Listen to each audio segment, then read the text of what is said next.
Friday night, every Friday night at 8 p.m. on this channel right here, Hip Hop News Uncensored. Everybody in the building, go ahead and hit the like button. Also, leave your area code so we can shout out your city where you at. That'll be real dope. Indeed, indeed, man. We're enjoying ourselves right now on the Uncensored True podcast, exclusively on Hip Hop News Uncensored at 8 p.m.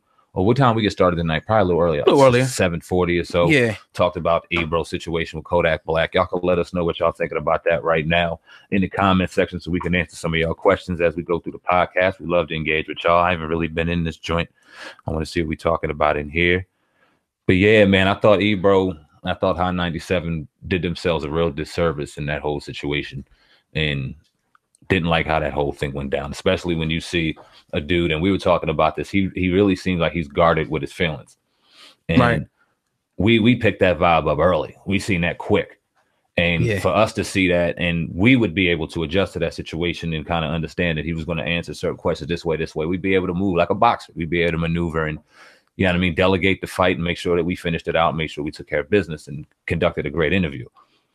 Ebro is no stranger to that. He knows how to conduct an interview. He knows how to roll with the punches, so to speak.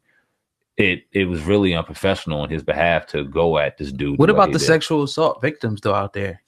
That one, you know what I mean? Because I think, you know, just to cover all angles of this, you know, a lot of the people, you know, were saying that, like, man, like, what about the victims out there of sexual assault? Because that was supposed to be Ebro's whole premise. Like, we take sexual assault very seriously over here. What about them? So you asking? Okay, let me answer that with a question real quick. Are you saying that he's an advocate for those the voice of those voices? That's what he made it seem like. Then why even have him on the show? To ask him about it, I guess. To see, you know. I mean, I get it. I mean, he can't talk about it. I know he can't talk about it. Right? You're right. So why even have him on the show? It's just how the media is. It's fucked up. It's fucked up how he did it, definitely. But you know, he did it. You know what I'm saying? And we talking about it. It created a headline. I just hope it's not true. You know what happened? A lot of people saying that girl's lying about that situation. You know, we've seen people that have lied on celebrities, so we just don't know. Obviously, you see, like you said, it's a situation where he's pretty much pissed about. You can see it. Kodak, he really didn't want to talk about it, and just the look. It's something you can't really. The look on people's face, like you saw the look on the characters of Hot 97. You seen the look on their face, and it was just like you could know that they had like an ulterior motive. That's why it's kind of hard for me. You know what I mean? Then you go and did the flip script. You go see a Breakfast Club, or you go see where he did that interview in Florida, and it's a whole different vibe. And Charlamagne asked the question: do you think it was fair for them to ask you that? Why don't you think it was fair to ask you that? Because he would have asked. He might not have asked because of what he saw, but it's like, okay, certain things have to be asked, but you got to ask them in a way, one that's respectable. And if you honestly want an answer out of the situation, you can't ask in a way that if he answers it, it's incriminating himself. Ebro, you know better than that. Or are you something different? Like a lot of people are speculating. Are you the police? Oh, should we say it? Is Ebro the feds? Oh God, is Ebro work for the NYPD? Nah, I don't think so. You saying that because you like him? Nah, I don't think so. There probably are some bloggers who do. You know, but it's just like now, I don't know if you've seen it with some rappers in Houston, you know, who they pretty much went at us on the school or something. They did a shot of video. But the crazy part about it was like all these cats was like they either had felonies, you know, they had warrants and stuff like that. So they put the video went viral. Then the cops started looking at the video and picking cats off, and they arrested like 15 of them. So we're in a day and age now where people, you know, don't even need cops, hip hop police. People just telling you everything now. That's like that. So I mean, I wouldn't say that about Ebro. They just got to catch up with the times, man. Or you know, any business can be gone. Any business. Nobody's immune from it. We never thought Toys R Us would be closing. So let me ask you a question. So when the whole Tekashi situation came down, and we all know how Ebro felt about Tekashi and agree with him or not, that's how they felt about each other, right? He has a written statement from the NYPD in regards to the Tekashi situation. What other radio station? Ebro did. You ain't see that? I didn't see that. I missed that one. All right, yeah. So he was on his radio station. He said that he got. This comes this morning from our source at the NYPD. And we didn't reach out to them. They're reaching out to us. Good morning. Unfortunately, it was a matter of time for Tekashi. Once an individual or a group is identified as being responsible for a substantial amount of violence in NYC, it's only a matter of time before our investigators and task forces do what they have to do.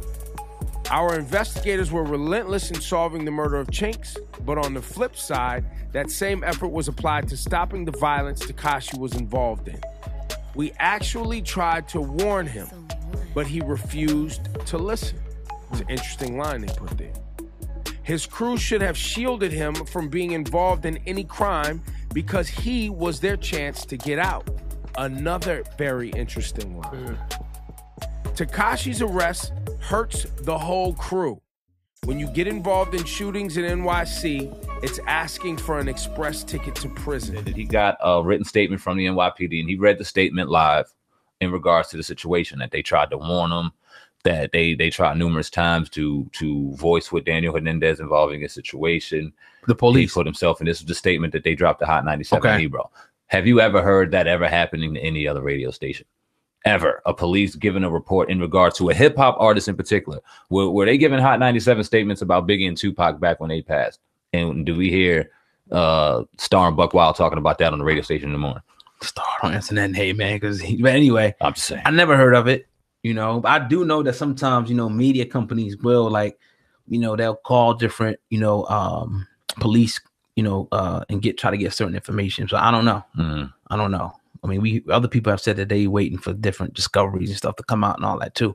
I don't know where to get that stuff, man. I wouldn't feel comfortable calling the police asking for stuff like that. So I don't know. I don't want them asking me for my name. None of that. Right. Having me on the call ID, none of that shit. Like, I'm cool. That's just not a comfortable situation for me. But you see a lot of outlets getting it.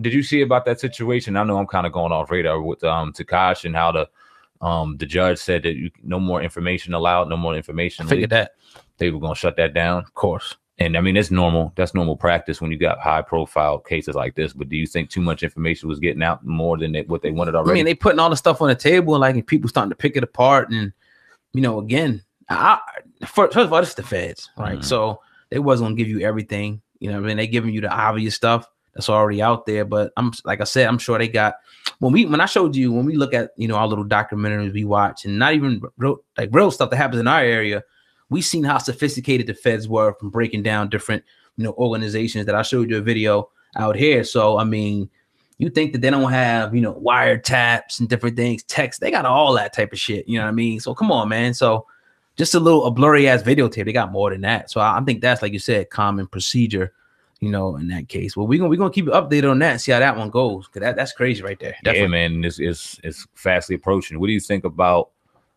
his homeboy? Who's that? Tekashi's homeboy, his spokesman out here. Do you think that he deserves some culpability in this situation yet? And I don't mean by culpability, I don't mean jail time, anything wild like that, but I mean some real justified blame. Nah, we talked about it. I don't think so. You know what I'm saying? Too heavy, you know. And in what sense? Like, you saying that he committed a crime with him, or just promoting him? You have to expound on that a little bit more. I'd give him a fuckboy award. Damn. I wouldn't necessarily say he committed a crime other than being a fuckboy, but I don't think that's anything different than what he knows. Yeah, and I mean by because he obviously exploited. They exploited each other. That was a business decision. That was a business. They made, like I said, a business decision. Like I told you numerous times, 6ix9ine didn't have any radio station, anybody that wanted to touch him early on. What better way to really promote yourself than to go at the hottest internet dude at the time and really start promoting it? So you get involved with that. It's some money involved. And homeboy starts seeing it as a situation where he can make some money.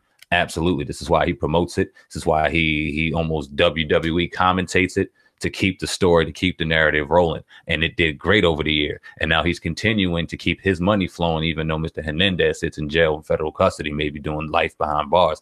But that money flow has to keep going. That's why Dummy Boy had to come out to keep his money flowing. This is business. Well, I mean, it's like this, man. I can't really fault him because, like my man John Hamilton put, we know they're going to use all his videos. They're going to use all his videos because it's just evidence. And in the other interviews they did, it's not just going to be his videos, but to say that they was actually doing crime together, he was just promoting his music. You know what I mean? He was promoting the trolling stuff too as well. And he's pretty much just covering any fuck shit that he did.